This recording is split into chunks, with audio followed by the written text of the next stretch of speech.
Olá, bem-vindos ao programa Portal de Luz.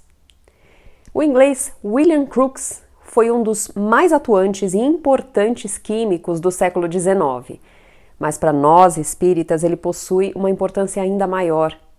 Crookes colaborou no estudo e na comprovação dos fenômenos espíritas e foi um dos precursores da união entre ciência e espiritualidade.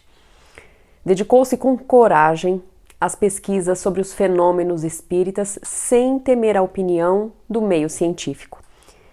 Ele acreditava que esses fenômenos eram resultado de uma força maior que ainda era desconhecida na época. Hoje podemos até encontrar centros espíritas que levam o seu nome aqui no Brasil. E nós vamos conhecer um pouco mais da vida dele no programa de hoje e sobre as pesquisas que ele desenvolveu. Mas antes, nós vamos ouvir juntos a prece na voz de Chico Xavier.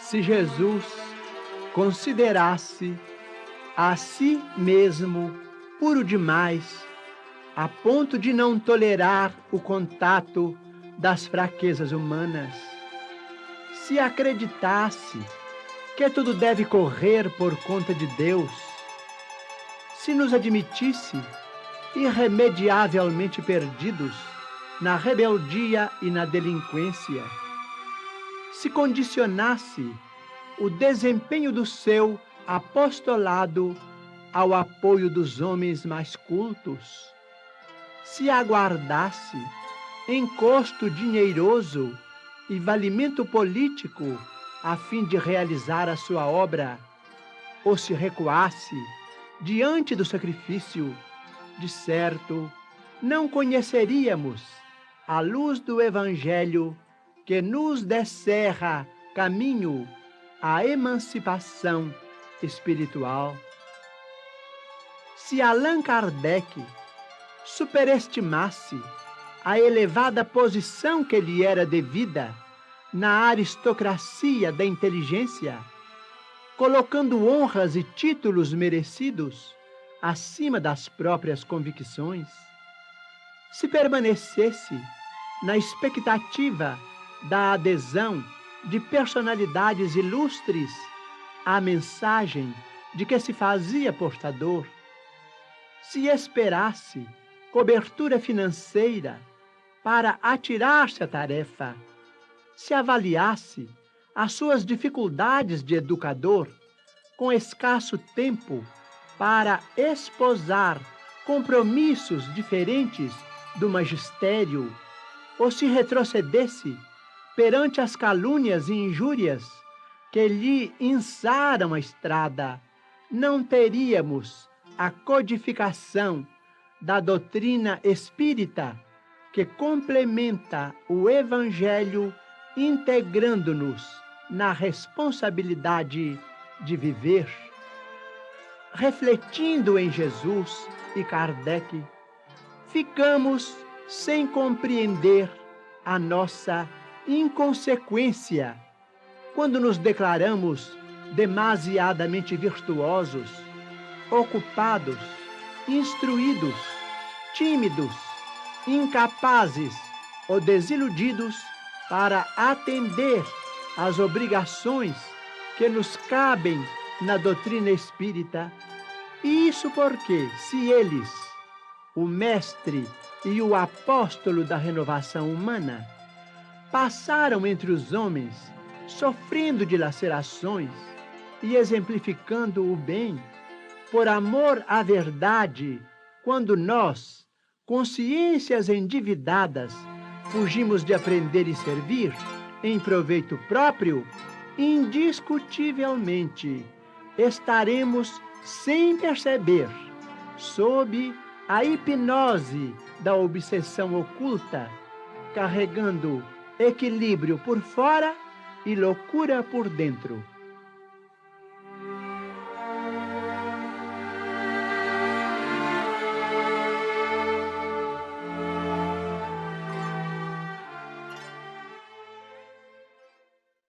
William Crookes nasceu em Londres, na Inglaterra, no dia 17 de junho de 1832 e, portanto, completamos, agora em 2020, 188 anos do seu nascimento.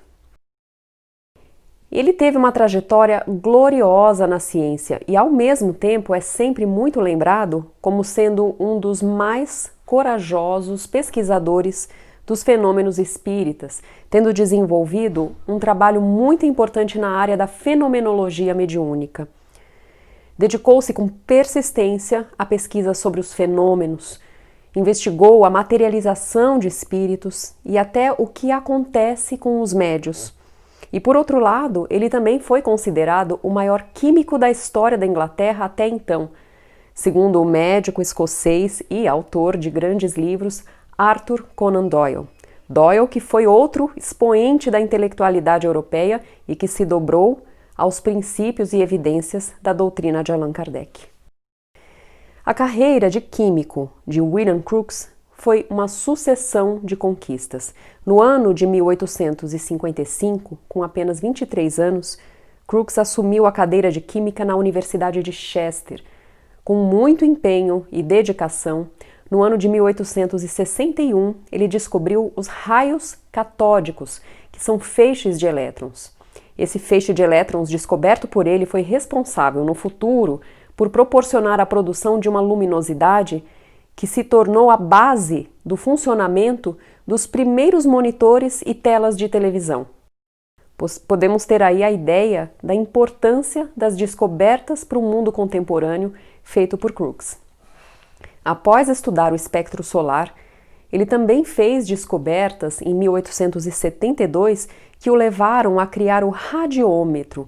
O radiômetro era um aparelho que podia medir a intensidade da radiação dos elementos químicos e, com essa invenção, era possível analisar as diferentes qualidades físicas e químicas dessas substâncias. Outra incrível contribuição de Crookes para a ciência. Agora, o ponto alto do seu trabalho científico foi quando ele descobriu o quarto estado da matéria, o estado radiante, que é também conhecido como plasma gasoso, no ano de 1879. Até então, nós conhecíamos apenas o estado sólido, o líquido e o gasoso. Crookes ganhou várias medalhas pelas suas descobertas no campo da química. A rainha Vitória da Inglaterra concedeu a ele o mais alto título daquele país, que é o título de cavalheiro. Inclusive, o mesmo título dado também a Arthur Conan Doyle. Depois ele ainda ocupou a presidência da Sociedade de Química, da Sociedade Britânica, da Sociedade de Investigações Psíquicas e do Instituto de Engenheiros Eletricistas. Ele teve também a oportunidade de construir o seu próprio laboratório de pesquisa e fundou um periódico muito respeitado no mundo científico, a revista Chemical News. Toda essa credibilidade que ele construiu no meio científico, toda a sua boa reputação, foram fundamentais para a etapa que viria a seguir. William Crookes tinha tão forte esse ímpeto de investigador que num determinado momento da sua vida ele começou a se interessar por pesquisar também os fenômenos mediúnicos. A princípio, o que ele queria era demonstrar os erros cometidos por aqueles que se diziam médiums e todos aqueles que acreditavam na mediunidade. Ele queria então mostrar que todas aquelas pessoas estavam se enganando durante aquelas sessões mediúnicas. Desde 1869, os médiuns J. J. Morse e a Sra. Marshall já vinham servindo de instrumento para que Crookes realizasse as suas primeiras investigações. Isso aconteceu paralelamente à sua carreira de químico, enquanto ele trabalhava também nas descobertas científicas e ganhava os seus prêmios e condecorações, como falamos agora há pouco. Mas as mais notáveis pesquisas e experiências mediúnicas de Crookes vieram depois, realizadas com a médium Florence Cook, que na época tinha apenas 15 anos, e foi ela que participou das materializações de um espírito que se chamava Katie King, que trouxeram notoriedade à pesquisa de Crookes. No dia 22 de abril de 1872, aconteceu pela primeira vez a materialização do espírito Katie King, Estavam presentes na sessão a mãe de Florence, alguns irmãos da médium e a criada. Após várias sessões nas quais Katie King se manifestava com muita regularidade, Florence afirmou a William Crookes que gostaria de auxiliá-lo em todo o gênero de investigações sobre mediunidade que ele julgasse que fossem importantes. Na obra Fatos Espíritas, Crookes faz o relato completo de todas essas experiências realizadas com o espírito materializado de Katie King, que não deixaram dúvida quanto ao poder extraordinário que possui um espírito de dar a forma que desejar, utilizando o ectoplasma de um encarnado. Ainda assim, muitos cientistas da época, mesmo diante de todos esses fatos tão convincentes, mesmo diante de um cientista como Crookes com uma carreira inabalável, reconhecida pelo meio científico, eles hesitaram em aceitar as conclusões de Crookes, com receio das consequências que isso poderia acarretar para suas carreiras diante da opinião pública. Crookes, ao contrário, não se preocupou com essas coisas. Ele inicialmente penetrou no campo das investigações com o intuito de desmascarar, de encontrar fraudes. Entretanto, quando ele viu que os casos eram verídicos, insofismáveis, ele se rendeu, curvou-se diante da verdade e tornou-se um espírita convicto. E ele ainda falou o seguinte: não digo que isso é possível, eu digo, isto é real. William Crookes desencarnou em 4 de abril de 1919, também em Londres. Como dissemos, ele foi um precursor da união entre ciência e espiritualidade.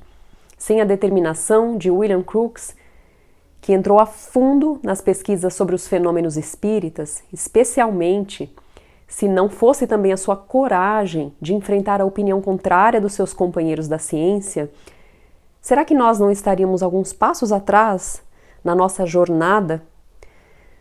Não podemos achar que foi ao acaso a presença de Crookes naquele exato momento na Europa, no século XIX, com a doutrina sendo codificada por Allan Kardec.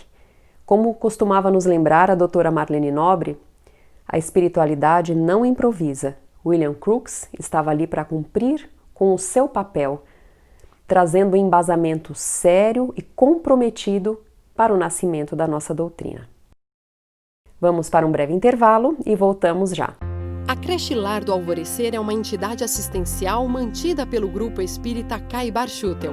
Localizada em Diadema, tem como propósito trabalhar pelo desenvolvimento de uma cultura de paz, através da educação e da assistência a crianças, jovens e adultos. São 250 crianças atendidas diariamente. Conheça nossas atividades e colabore conosco pelo ideal de um mundo melhor. www.lardoalvorecer.org.br. O jornal Folha Espírita, fundado em 18 de abril de 1974, se dedica à divulgação da doutrina espírita. Saiba mais sobre assuntos atuais com o enfoque do espiritismo, além de entrevistas e artigos de diversos colunistas. Você pode escolher na versão digital ou impressa. Acesse e faça sua assinatura. www.folhaespírita.com.br. Estamos de volta. Nós vamos agora ouvir a nossa amiga Sandra Marinho no quadro Educa a Tua Alma. Queridos amigos, queridas amigas, amor ao próximo, o segundo maior mandamento ensinado por Jesus e registrado por Mateus no capítulo 22, versículos 37 a 39. Basicamente, a filosofia espírita está fundamentada sobre este mandamento, uma vez que todos os demais princípios da doutrina têm como base o amor pelo semelhante, exemplificado por Jesus. O Espiritismo não é a única corrente filosófica e religiosa que se desenvolve considerando a essencialidade do amor. Muitas outras, mesmo aquelas que antecederam o cristianismo, apregoam que a ascensão espiritual do homem está na prática do amor. Mas por que será que a humanidade parece tão distante deste estado tão almejado de paz e harmonia que o amor oferece? Sem dúvida, este estado de paz e harmonia guarda relação direta com o quanto de amor conseguimos colocar em prática em nossas vidas. Acredito que essa dificuldade deve-se ao peso, né, que se pode medir, né, do egoísmo que pesa em nosso ser. O orgulho também é outro vilão que nos enceguece e nos impede de ver mais além do que o nosso próprio eu, que nos vemos sempre no centro de tudo. Obviamente, temos avançado um pouco. Prova disto está nos movimentos de solidariedade que nos movimentam facilmente diante da exposição da dor do outro. Não tenham dúvida. Graças a Deus estamos aprendendo muito neste momento de transição. Mas como nos comportamos no nosso dia a dia? Como temos lidado com as pequenas alfinetadas diárias? E aquele familiar difícil de lidar, o vizinho reclamão, o chefe mal-humorado, o funcionário displicente? Como temos lidado com tudo isto? Fácil não é. Aliás, penso que estão aí as nossas maiores provas e onde somos mais requisitados a manifestar o amor. Acho que se traduz o amor se traduz de várias formas. Uma delas, sem dúvida, a paciência, a disposição para ouvir e analisar o outro, percebê-lo em suas necessidades e buscarmos ser útil de alguma forma. Não são apenas os atos de heroísmo e nos grandes movimentos que realizamos em favor de uma causa, de uma situação que envolve a coletividade, que temos oportunidade de colocar o nosso amor em prática. Mas também, e principalmente, nos pequenos eventos e situações da nossa vida cotidiana, que encontramos as maiores oportunidades de vivenciar o amor na sua essência, na essência do significado da sua ideia. Para mostrar o quanto é possível praticar o verdadeiro amor ao próximo, nas situações mais comuns da nossa vida, eu pedi licença para uma jovem amiga, a nossa Jéssica, atualmente praticante e professora de yoga, que me autorizou a compartilhar com vocês, aqui no programa, uma experiência que ela publicou no Facebook há um tempo atrás, quando ela trabalhava com telemarketing. Então, para ser fiel ao que ela escreve, eu vou aqui repetir as suas palavras. Eu lembro que vivia insatisfeita com o trabalho. Eu trabalhava sem prazer e comemorava quando havia feriados, porque eu iria ficar em casa. Eu me perguntava quando eu me livraria daquilo e o que eu ainda precisava aprender para poder me libertar daquela situação e seguir a minha vida trabalhando com algo que eu pudesse ter a espiritualidade em conjunto e servir com mais alegria. Sabe o que faltava? Faltava eu olhar para os meus clientes e tratá-los com mais amor. Sempre fui empática com todos os clientes quando trabalhava com telemarketing. Mas naquela época eu descobri que poderia usar a minha sabedoria e o meu amor.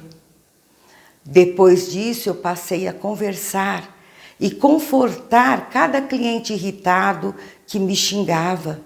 Alguns até choravam desesperados ao reclamarem dos problemas com prestação de serviços, pagamentos indevidos, etc. Mostravam-se por vezes desesperados. Às vezes eu ficava 1 hora ou mais com um cliente que continuava me xingando de todos os nomes possíveis e eu o acalmava. Tratava-o com amor e paciência. Eu coloquei espiritualidade no meu trabalho. Eu deixava os meus clientes desabafarem. E quando mudei meu comportamento, compreendi que eu poderia aplicar a espiritualidade em qualquer lugar, de todas as formas. Em troca, eu recebi bênçãos. E agora trabalho com o que amo fazer e recebo muito em troca. Não poderia ser diferente. Sou muito grata. Gente, sem dúvida, Jéssica, assim como qualquer um de nós, pela lei de causa e efeito, na medida em que oferecemos mais amor, na forma de compreensão, perdão, respeito, tolerância, auxílio, compaixão, entre outras maneiras, receberemos de volta o mesmo. Assim é a lei. Então, o amor ao próximo não tem local, não tem hora, não tem dia certo, é toda hora. Pensemos nisto. Um grande abraço. Agora nós vamos ouvir o nosso amigo Maida com o Momento Doutrinário. Olá, amigas e amigos, sejam bem-vindos ao já tradicional programa Espírita Portal de Luz. Hoje, no Momento Doutrinário, convidamos a todos para junto refletirmos sobre os ensinamentos contidos no livro da Codificação Espírita, o Livro dos Espíritos, no qual Allan Kardec elencou os ensinamentos dos Espíritos a respeito do bem e do mal, conforme consta no livro 3º, As Leis Morais, capítulo 1º, a Lei Divina ou Natural, item 3º, questões 629 até a 646. Ensinam-nos os Espíritos que a moral é a regra da boa conduta e, portanto, da distinção entre o bem e o mal, fundamentada na observação da lei de Deus. Que o homem se conduz bem quando faz tudo tendo em vista o bem e para o bem de todos. Como distinguir o bem do mal, indagarão os senhores. O bem é tudo aquilo que está de acordo com a lei de Deus, e o mal é tudo aquilo que dela se afasta. O ser humano tem meios para distinguir por si mesmo o bem e o mal, pois Deus lhe deu a inteligência para discernir um do outro. O ser humano não pode alegar que se enganou ao fazer o mal para alguém, pois basta seguirmos aquilo que Jesus nos ensinou. Basta, entretanto, fazermos uma indagação. Ficaríamos felizes se o próximo fizesse para nós o mesmo que fizemos a ele? Deus não criou o ser humano já elevado, pois então não haveria mérito pelas suas conquistas. Os espíritos foram e são criados simples e ignorantes, cabendo-lhes, quando encarnados, a escolha do caminho para o bem ou para o mal. As diferentes posições sociais existem na natureza e estão de acordo com a lei do progresso.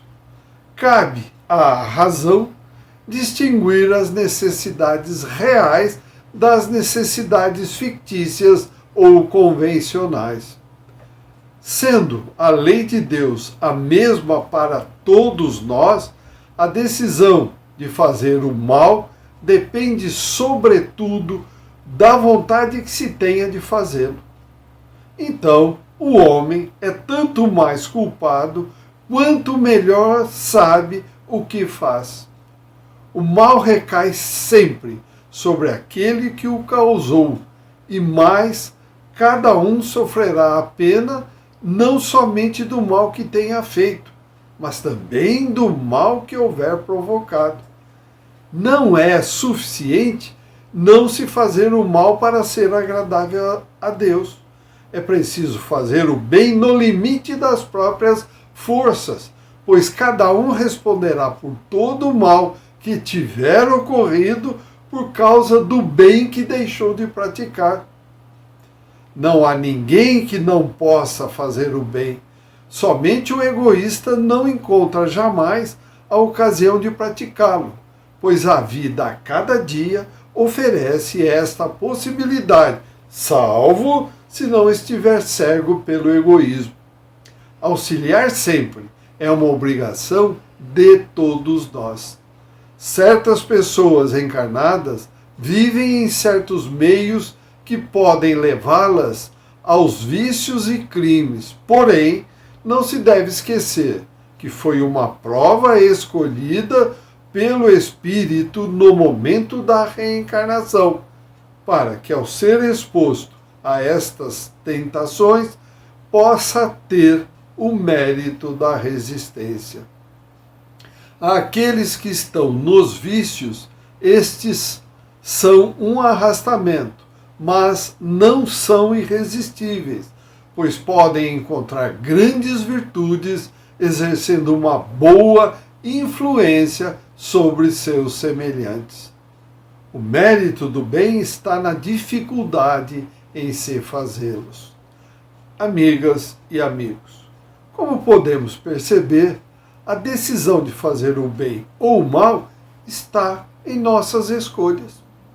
Boas reflexões, agradecemos a sua companhia, saúde, paz, harmonia e até o próximo encontro. E vamos encerrando o nosso programa de hoje por aqui. Mandem os seus comentários e a sugestão de temas que vocês gostariam de ouvir para o nosso e-mail portaldeluz@folhaespirita.com.br. Uma ótima semana para todos!